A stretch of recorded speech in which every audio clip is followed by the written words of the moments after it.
Il y a une autre question auquel que vous pourriez peut-être vous répondre aussi, c'est celle de la liberté.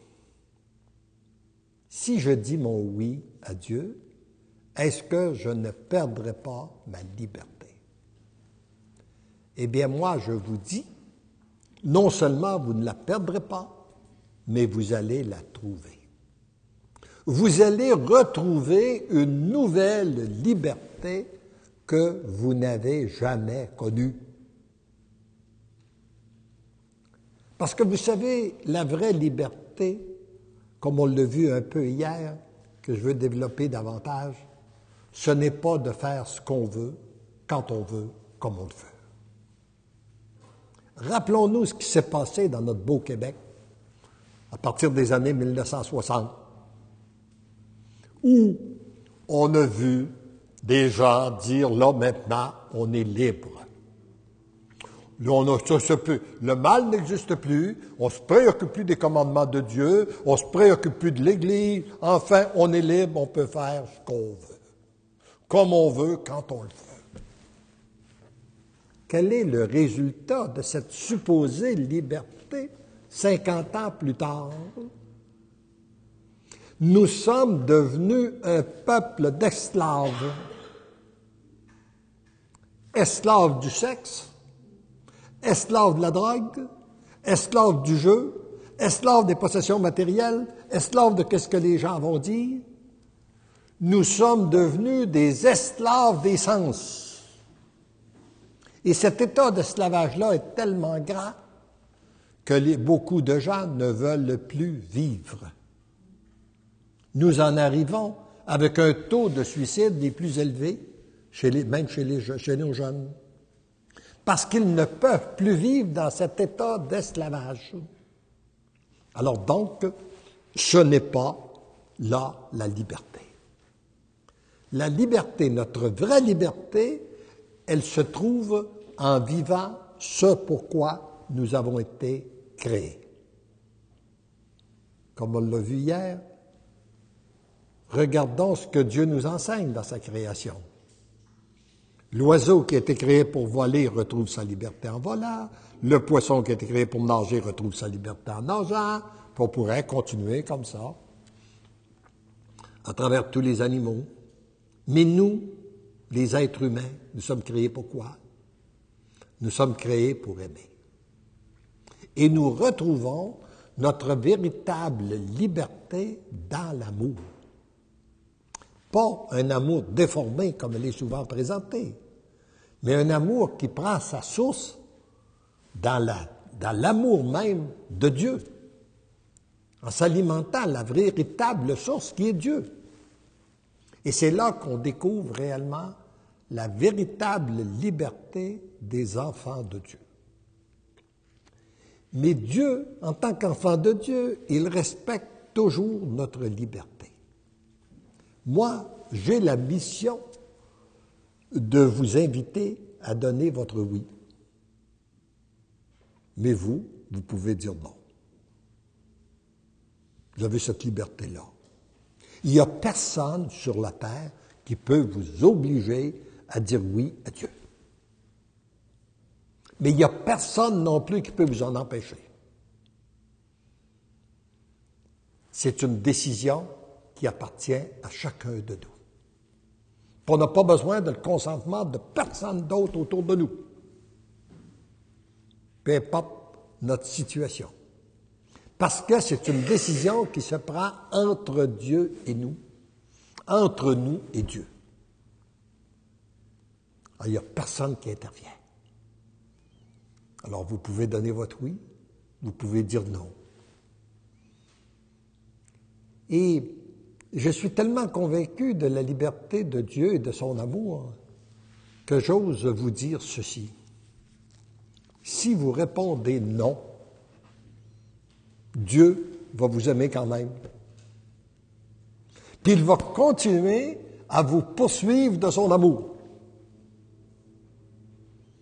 Par contre, vous allez vous priver des grâces qu'il voudrait déverser en vous aujourd'hui même.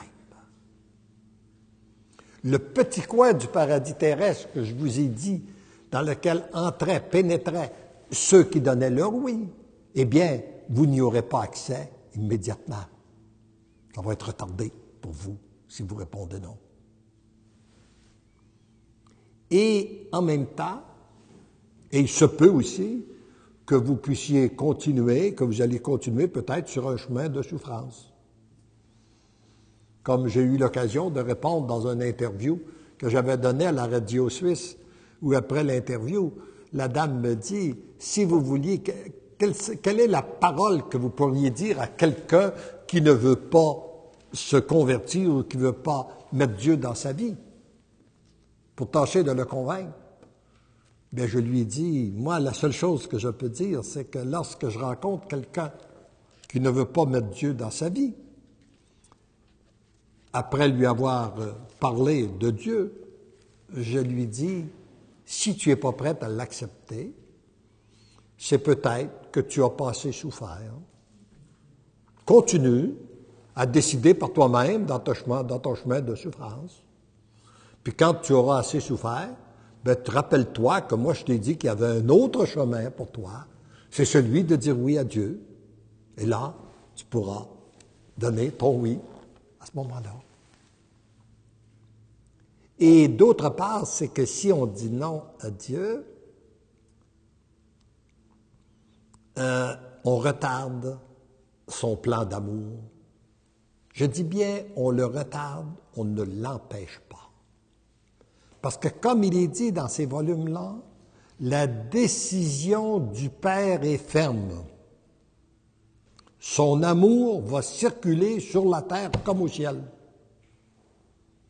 Ça fait 2000 ans qu'on lui demande ça. Quand on lui dit que ta volonté soit faite,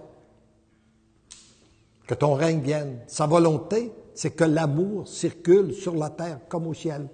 Et sa décision, elle est prise, ça va se réaliser. Et comme il veut, il nous choisit pour que ça se réalise d'abord à l'intérieur, à travers nous. Si on répond non, ben on retarde un peu son plan, parce qu'il va être obligé d'en choisir d'autres. Mais ça va se réaliser quand même. Alors donc, par contre, il y a un danger qui guette les choisis de Jésus, auquel il y a une mise en garde que je veux vous faire. Et pour moi, le plus grand danger qui nous guette, c'est celui de vouloir dire oui à Dieu et de ne pas avoir le courage de dire non à ce qui est contraire à la volonté de Dieu. Parce que pour entrer pleinement dans ce plan d'amour que le Seigneur nous propose, il faut renoncer au mal. On ne peut pas prendre juste une partie de la parole de Dieu, une partie de l'enseignement doctrinal de l'Église, puis dire ça fait mon affaire, puis j'arrange ça à ma façon. Non, pas ça, là. C'est pas du tout ta volonté. C'est pas toi à faire la sélection. Il faut que tu entres pleinement. Comme il est dit dans ces livres-là, il te faut accepter la totalité de la parole de Dieu et de l'enseignement doctrinal de l'Église sans en rejeter un iota. Alors ton oui doit être total. Alors le danger, c'est qu'on veut dire oui à Dieu et qu'on ne veut pas renoncer à certaines choses qui sont mal. Et là, je vais vous expliciter ma pensée par une image. Imaginez que par une belle journée ensoleillée, vous êtes sur un quai au bord de l'océan et vous avez crié à Dieu votre misère, vos souffrances. Vous lui avez demandé de venir à votre aide. Et tout à coup, vous voyez apparaître au loin sur l'océan une toute petite embarcation. Puis, elle se dirige directement sur vous. Elle accoste au quai. Et à votre grande surprise, c'est Jésus qui est dans la barque. Et Jésus vous dit, « J'ai entendu tes supplications, j'ai vu ta souffrance, et je viens te proposer de vivre dans un monde nouveau. Un monde où il n'y a plus de violence. Un monde où il n'y a plus de guerre. Un monde où il n'y a plus de jalousie, de rivalité, de médisance, de calomnie. Il n'y a que l'entraide et l'amour.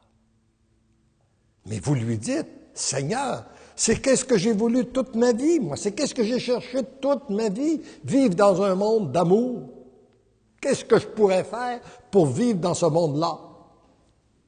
Et Jésus vous dit, tu veux vivre dans ce monde-là?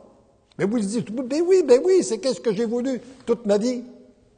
Jésus vous dit, monte dans ma barque. Et là, dans votre enthousiasme, vous vous empressez de mettre un pied sur la barque, tout en gardant un pied sur le quai. Et en mettant le premier pied sur la barque, vous vous apercevez que la barque bouge. Elle vous apparaît moins solide que le quai. Et puis, vous la regardez, et puis elle vous apparaît toute petite par rapport à l'immensité de l'océan. Il y a une première peur qui s'empare de vous. Puis là, vous commencez à raisonner. Vous dites, oui, mais il me conduit où, là? Où je vais, moi, là, si je monte dans la barque? Puis là, vous pensez à vos attaches. Ben oui, mais je ne peux pas partir de même. Ma famille, mes amis, mon travail, ma maison, mon auto, enfin. Vous pensez à toutes vos attaches.